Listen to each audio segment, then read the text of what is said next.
And a very good Monday morning, afternoon, evening, everyone. Joe Benigno back with you again, the Yoda Pain Podcast, Monday, July 21, 2025. The Joe Benigno Pain Podcast brought to you by the Hackensack Brewing Company. Need a discount tire, and of course, Manscaped. A lot to get through here on a Monday morning. Number one, Scottie Scheffler, again, showing why he is the number one golfer in the world as he pretty easily wins the British Open, the Open Championship, his second major win this year. He also won the PGA, his fourth overall. He has two Masters, so now he's just one leg away from the Grand Slam. You can't say enough about this guy. And if you watch the tournament, he won it on Friday. He shot a 64 on Friday, took control of the tournament then, and never really looked back. He had the lead after 54 holes. How about this stat for Scheffler, which I think is just off the charts? The last 10, now it's 10, the last 10 tournaments that he has played in, that he has led after 3 rounds, after 54 holes, he's won every one of them. And that just tells you the kind of closer he is, the kind of player he is, and he wins it going away by 4 shots over Harris English. I can't say enough about how great Scheffler is. I mean, I don't want to say he's Tiger yet because I don't know if anybody's going to get to that level. But boy, at 29 years old, he is the man in professional golf right now. Just incredible. No other way to say it. And a magnificent performance at the Open Championship. A couple other guys on my, Rory had a pretty good, what he finished? I think he finished 8 under par. But Rory never really was in contention in this tournament. How about my guy Bryson DeChambeau, who shoots a 78 on the opening round on Thursday, 7 over par, comes back and shoots 65 in round 2 to make the cut on the number at +1, and he wound up finishing 9 under par. If he could have just, avoided that disaster on the opening round, maybe he would have had a shot to make some kind of a run at Scheffler when all was said and done. But Scottie Scheffler, the best in the world, not even debatable. And as we end the major season in golf, and he wins 2 of them, the 4 major winners. If you were not paying attention to it, or of course Rory winning the Masters and the Grand Slam, Scheffler winning the PGA and the Open Championship, and J.J. Spawn winning the U.S. Open. So there you go for the 4 major championships. But, and there was no drama. I was able to go to the pool early when Scheffler had like a 7 or 8 shot lead, whatever it was, at one point in the tournament. So I was able to head to the pool early. But give him all the credit in the world. He's the best golfer in the world. And I believe I'm right on this. I think there's only 3 other golfers active right now who have more major wins than him. Mickelson has 6. Brooks Koepka and McIlroy have 5. Of course, McIlroy has the Grand Slam, and now Scheffler has 4. So just incredible what Scottie has been able to do. And clearly the number one golfer in the world, not even debatable. So congratulations.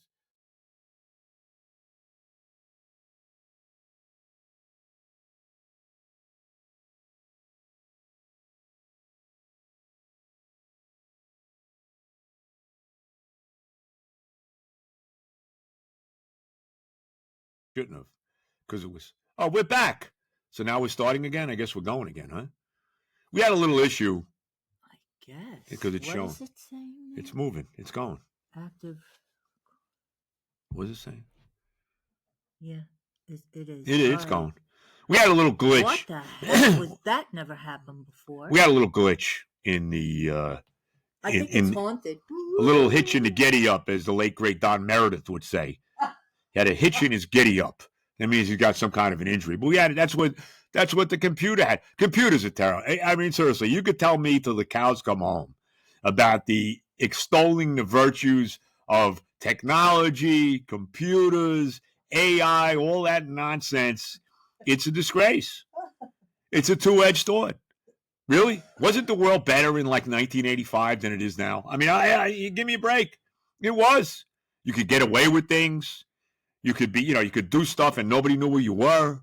You didn't have to worry that you had a cell phone on you and they could track you down. Give me back the payphone, all right? I'm all for payphones back. Really. Technology is destroying the world as far as I'm concerned. So, but that's me. What do I know? And there's always a glitch in these things, right? I get started. I'm talking about Scheffler and the tremendous job he did. He wins the Open Championship. Clearly the best golfer in the world. 4th major win for him in his career. I think he's won 18 tournaments already. 2 majors this year. He won the PGA as well. The last 10 times that Scheffler has had the lead after 54 holes, after 3 rounds, he's won every one of them. Really took control of the tournament in round 2 when he shot that 64 to take the lead for good, and really never looked back. I mean, nobody really challenged him yesterday. He wound up winning by 4 shots over Harris English. I can't say enough about the greatness of Scottie Scheffler. And I don't want to say he's Tiger yet. 29 years old. I don't want to say he's Tiger yet.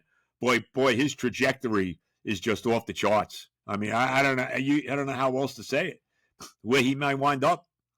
I believe there's only 3 active players now who have more major wins than him, and that's Phil Mickelson has 6, Koepka and Rory have 5, and of course Rory winning the Grand Slam, and now Scheffler's only a U.S. Open away from winning the Grand Slam, and whenever anybody bet against him doing it next year, I mean, I wouldn't. I'm sure we'll see him on the Ryder Cup team at Bethpage Black in September. No question he's going to be on the U.S. team.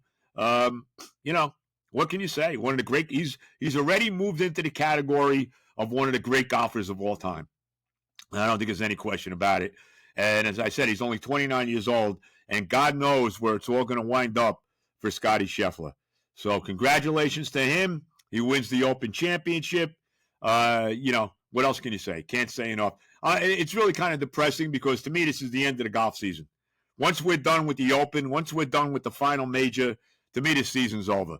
I'm not even sure what the tournament is next week. I don't think it really matters.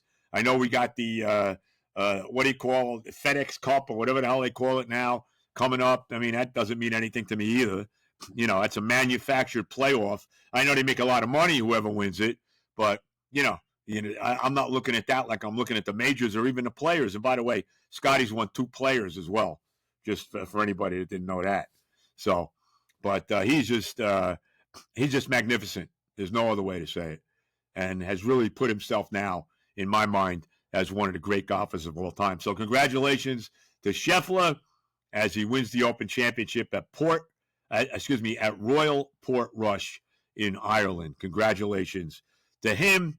And, McIlroy finished 8 under. At least he made the cut this time at Portrush.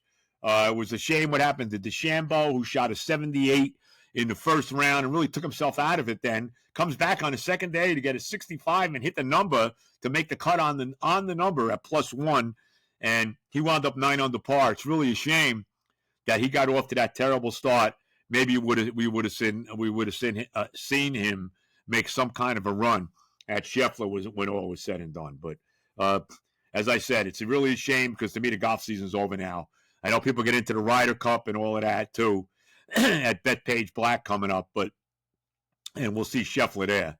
But just can't say enough about the greatness of Scottie Scheffler. No question about that. So congratulations to him on winning the Open, his 4th major, and we'll see if he can complete the Grand Slam next year at the U.S. Open, which I think is at Shinnecock in Long Island. I'm not sure if that one's there or the PGA. One of those is at Shinnecock next year. So you could see him right in the metropolitan area, although you need from where I live in Jersey, you need a helicopter to get to Shinnecock.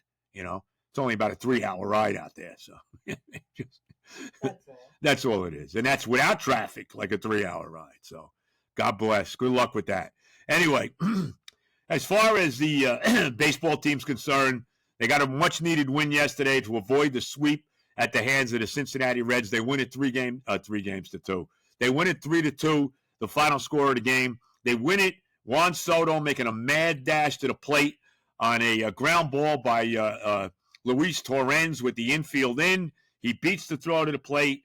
Stanek closes it out in the 9th inning because Diaz blew the save in the 8th. Reed Garrett started the 8th inning. The Mets had a 2-1 lead at that point. Another great performance by David Peterson, who went 6 innings and allowed just 1 unearned run. Didn't walk anybody. David Peterson, and I don't know, he threw 93 pitches. Why he couldn't pitch the 7th inning, nobody knows, right? Because his arm might fall off if he does. So he pitches only 6 innings.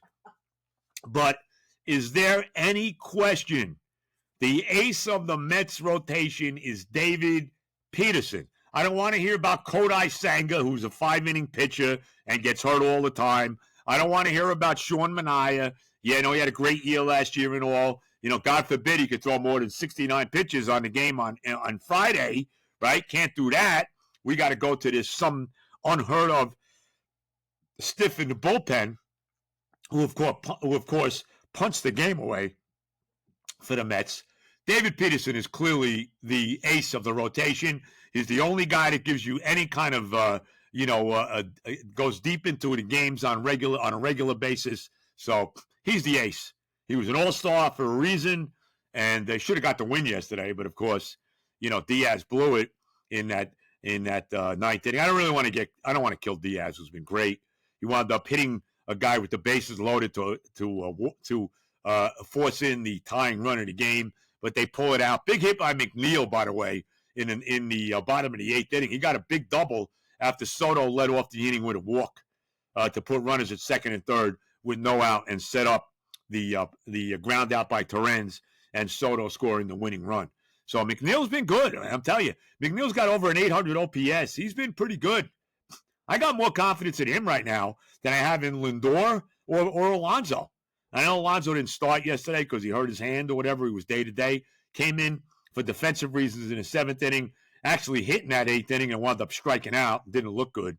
And he hasn't looked good. It's a home run that means nothing in the All-Star game. And, hasn't done nothing all weekend against Cincinnati.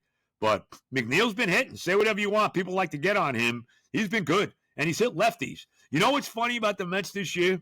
And the Mets, God knows we don't score any runs. That's really the biggest issue. You can talk about the pitching all you want. You can talk about the bullpen all you want with the Mets. The biggest issue is this team doesn't hit. And if the big 4 on this team, and I'm going to say 5 because I'm going to put McNeil in there too. If these guys don't hit, they don't score. They don't score. I'm tired of watching Vientos. I know I got a hit yesterday. Big deal. Am I supposed to get excited about him? Give me a break. Brett Beatty's been very up and down. Did hit a home run on Saturday. He's had his moments, more so than Vientos has had this year. And how about yesterday? Look who drove in the runs yesterday. Nimmo had an RBI hit. He's been pretty consistent. He hasn't hit for any power lately, but he's been pretty consistent, hitting the ball. He got an RBI hit. Luis Angel Acuna got one of the biggest hits in the game. He got a double to give the Mets a 2-1 lead. And then Torrens drove in the winning run. So where were the big guys yesterday? Nowhere to be found. And right now, Francisco Lindor looks terrible. I mean, he's striking out. He can't catch up to a fastball right now. His swing looks late. What's going on with him? I mean, if he don't hit, the Mets got a problem. If Lindor and Nimmo and Pete and Soto don't hit, the Mets got a major issue. And right now, really none of them are hitting except Nimmo, who, is getting the occasional single. And when Soto hits a home run, he hit a home run on, Friday night, right? He's got 18 of Soto's 24 home runs are solo home runs. Are you kidding? He hasn't hit a 3-run home run all year. Just missed one on Saturday when he hit that bomb in the 9th inning that just missed hitting the foul pole with 2 guys on. Of course, he struck out right after that as the Mets lost on the day they retired David Wright's number. But, unbelievable. Unbelievable. So they win yesterday. They're a half game behind the Phillies in the National League East, 56-44. But they got to do something. Now they're bringing Alvarez up, okay? I guess he'll be in the lineup tonight against the Angels. I guess Sanga's pitching tonight. You think Sanga could pitch more than 4 innings tonight? What's the pitch count on him, 50? What is it? I know. It's a disgrace. It's a joke. It's a joke. I mean, really, they don't. And then the other guy that's a joke, too, is Clay Holmes, who gave it up the other day. This is another guy. I think it's time to put Holmes back in the bullpen. I really do. He'd be better served for the Mets right now in the bullpen because he can't pitch more than 5 innings. He didn't even get into the 5th inning on Saturday night. Didn't even get into the 5th inning. So right now, if I'm the Mets, you got Peterson, you got Manaea, You got Senga. You got Frankie Montas. And Holmes is the fifth starter. But, with Tyler McGill, if he ever comes back from the DL or the IL or wherever hell it is, I'd put Holmes back in the bullpen. The bullpen, which couldn't be shakier. I mean, outside of Diaz, I know he gave it up yesterday, but I can't, like I said, I'm not getting nuts as Mendoza tried to get a 4-out save out of him. And let me ask this question, too. All right, this didn't make sense to me either. So he brings in Diaz for a 4-out save with 2 out and a runner on in the 8th inning. He eventually gives up the game. He threw 16 pitches. He couldn't come back to pitch the bottom of the 9th, the top of the 9th. We had to hold our breath with Ryan Stanek closing the game out, which fortunately he did. But, I mean, come on. Why couldn't Diaz hardly ever pitches anyway? You're telling me he couldn't come back and throw another 20 pitches in the 9th inning? I didn't understand that either. I didn't understand why Peterson couldn't come out for the 7th inning after 93 pitches. Why not? It makes me nuts. I have to tell you, all that makes me nuts. But again, it's more about the hitting than the pitching. They scored, 7 runs in the series against the Reds? 2, 2, and 3. That's not cutting it. You're averaging under 3 runs a game. You know what? That ain't cutting it. It really isn't. So, I mean, give me a break. I mean, I don't get it. I really don't. I don't get it. I don't get it with the Mets. I don't get some of the analytical BS that they do. Baseball does now. But the bottom line is they're 12 games over 500. They open up a series tonight against the Angels at home. As I mentioned, Francisco Alvarez will be back in the lineup. He was killing it at AAA. He had like 11 home runs down there. I think he hit one yesterday. And we'll see what he does here. Watch, he'll crap the bed again when he comes up. Is anybody confident that Alvarez is going to come up and continue tearing the cover off the ball? I'm not. But I'm sure we'll see him starting the game tonight against the Angels. So, and I think Sanga's starting tonight. Like I said, hopefully he can pitch more than 50 pitches. So we got to be in a hurry to get to that crappy bullpen, right? Can't wait. Can't wait. But, again, 12 games over, only a half game behind the Phillies. The Angels actually beat them 2 out of 3 over the weekend in Philadelphia. So, and then the Mets go on. This is a big series for the Mets, too, because they got 3 with the Angels at home, and then they go on a West Coast trip to San Francisco and San Diego. And that could be very, very difficult, I have to say. So this is a big 3-game series. They need to sweep this series. They really do. Certainly win 2 out of 3. But definitely, to me, need to sweep this series against Anaheim. And we'll see what happens from there. But anyway, the pain of being a fan of the New York Mets. It is a lot of pain involved. And again, congratulations, David Wright's number getting retired over the weekend. And I want to say this too. My buddy Sal Licata made a very good point. The Mets should not be waiting. Like, they waited 40 years. And of course, because of the Wilpons. How about, too, if you watch the ceremony over the weekend on Saturday with Wright, he mentioned that he thanked the Wilpons, right, during his speech, and the booing was unbelievable, okay? The minute you mention the name Wilpon around Citi Field to the Met fans, get ready for a cascade of boos.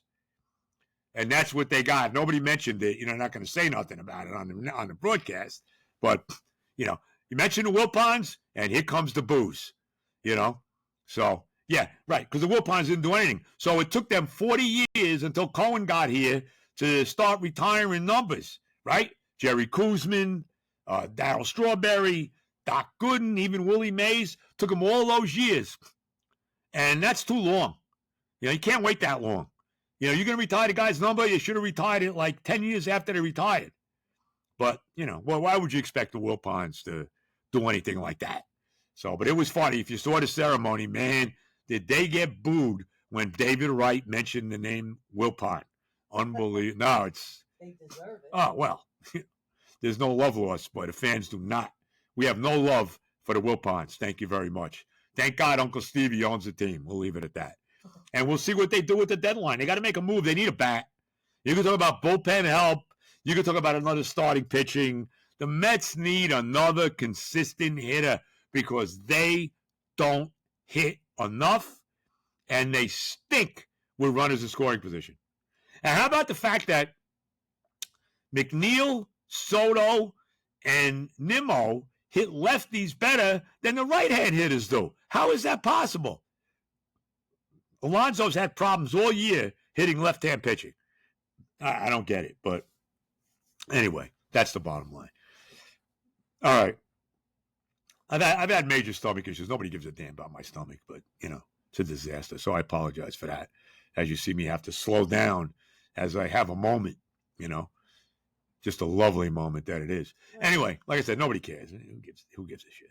Anyway, we move on. The sponsors, the Hackensack Brewing Company, will let you know. I don't know when this thing is happening, but it will happen.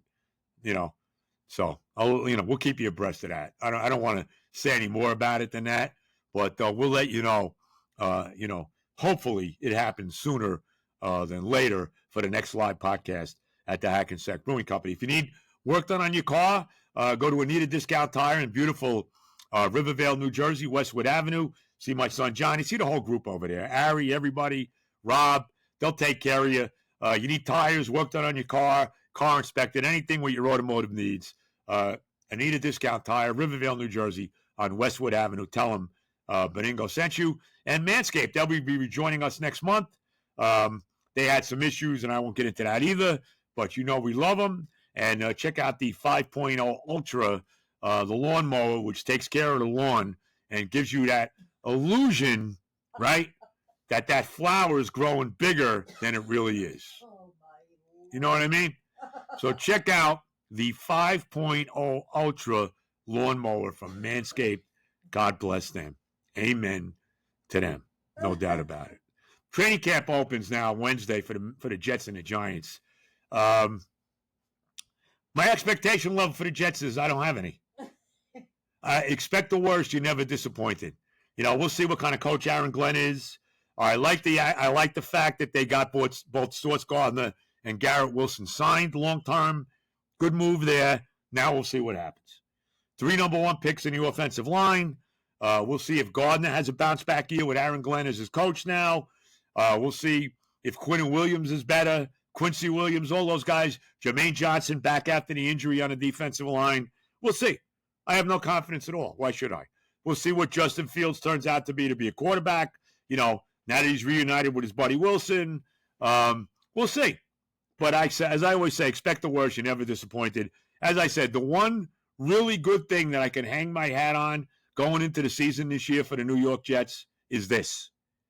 14 1 o'clock Sunday afternoon games. Amen to that. And a 9:30 game in London against the Broncos. How good is that? In October when you can still play golf. So I'm all good with that. That's the highlight of the year for me. And we'll see how it plays out. And, of course, the over-under, I think, is 3.5 for touchdown passes Aaron Rodgers will throw against the Jets on opening day when they play the Steelers at wonderful MetLife Stadium, when the stadium will be filled with Steeler fans, which should just be wonderful, of course. Anyway, the Giants open camp Wednesday, too. I tell you, I said this before. I love what the Giants did in the offseason. I love the draft. Abdul Carter, Jackson Dart, Scatterboo, who I think is going to be a real good player for them. And you look at the Giants, they have a chance. That are in a very tough division. The defending champion Eagles, Dallas, the Washington Commanders, and we'll get to that in a second as well, who went to the NFC title game last year, with Daniels at the quarterback and all that. But the Giant defensive line should be tremendous. I mean, really. With Carter, with Thibodeau, with Dexter Lawrence, with Burns, that should be a hell of a defensive line. And when the Giants won their last 2 Super Bowls, the reason they won them for the most part was because of the defensive line. Strahan, Tuck, Human Yora, those guys. So they try to, replicate that again with the what they have now. We'll see. It's going to be tough for the Giants, but I think they're going to be a lot better. Russell Wilson will start the year at quarterback, and I would think that Jackson Dart will finish the year at quarterback for the Giants. We'll see how it plays out when all is said and done. Now, I mentioned the Commanders.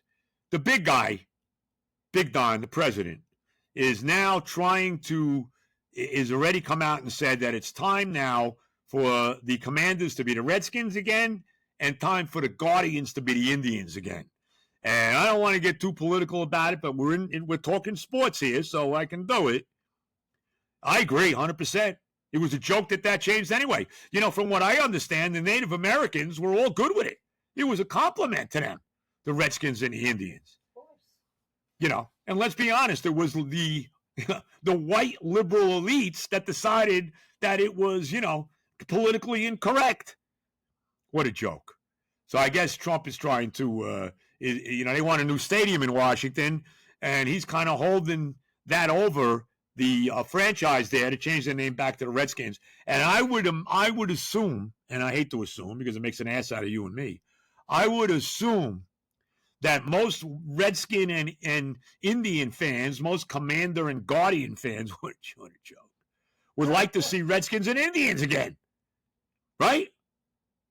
I mean, as a fan of professional sports, I would, but I'm sure that if you polled all the Washington fans and all the Cleveland fans, that they would tell you, let's bring back Redskins and Indians.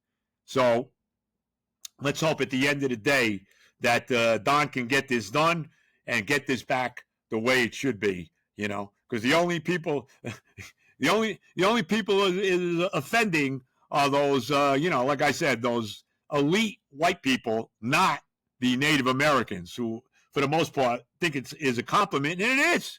I mean, that's what it is. You're paying tribute to the great Native Americans of this country. But, of course, we know the deal. We don't want to get too crazy. Let's hope that the big guy can get this done when all is said and done. And that's really about it. I'm pumped up.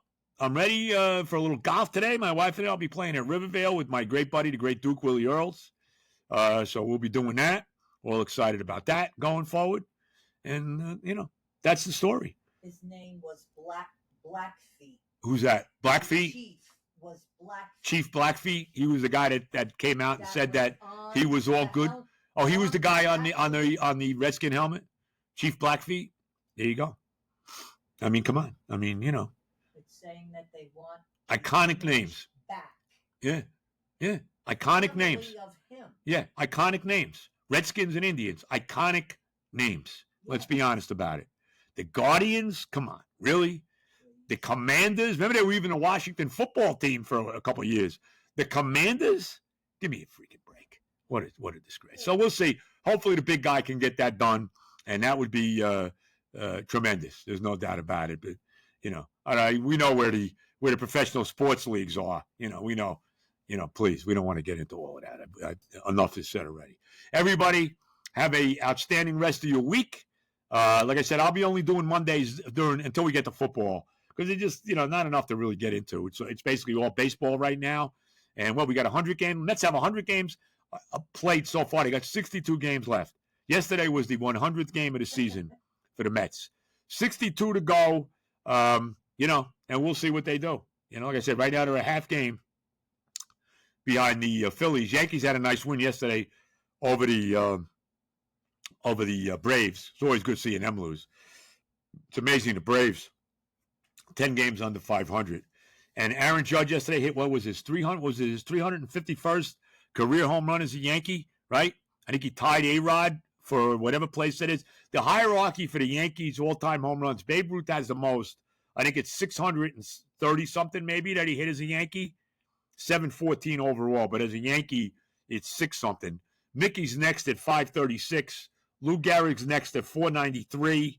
Then I think it's DiMaggio at 361. Yogi at 358. And now Judge and A-Rod at 351. It was funny. I was watching Sports Night earlier today with Lolo and JJ. And, they're asking him, how far do you think Judge is going to get up that list? I don't know if he's going to pass Mickey. I don't know. He's got 351, so he needs almost 200 to pass Mantle at 536. I guess it's possible. I'll give him an outside shot to go past Mickey at 536. He'll definitely pass Lou Gehrig at 493. At some time this year, he's going to pass Yogi and Joe D. He's only 7 behind Yogi and 10 behind DiMaggio. So I don't think there's any doubt he'll pass both of those guys. I think he'll pass Gehrig. He'll hit over 500 home runs, and then we'll see if he gets past Mickey or not. Needs to stay healthy, and he's been healthy for the most part the last couple of years, but he has had some injury. We know he's had injury issues over the years, Aaron Judge. So, but we'll see. But that's quite a list, man. Just think of that list. Nothing but Hall of Famers, and A-Rod's a Hall of Famer too, as we know. I mean, come on. Let's cut the nonsense. He's a Hall of Famer. 696 career home runs. Really, I don't want to hear about the steroids. I don't want to hear about any other crap. It's all BS. And the media doesn't love A-Rod either. Let's not forget that aspect of it. Remember, David Ortiz, who's in the Hall of Fame, Big Papi, I like Big Papi, but his name was linked with steroids too, and there was no problem putting him in the Hall of Fame. Now, was there? So that's an issue for another day. Everybody have a great rest of your day, rest of your week. God bless America. All the love. Talk to you next week.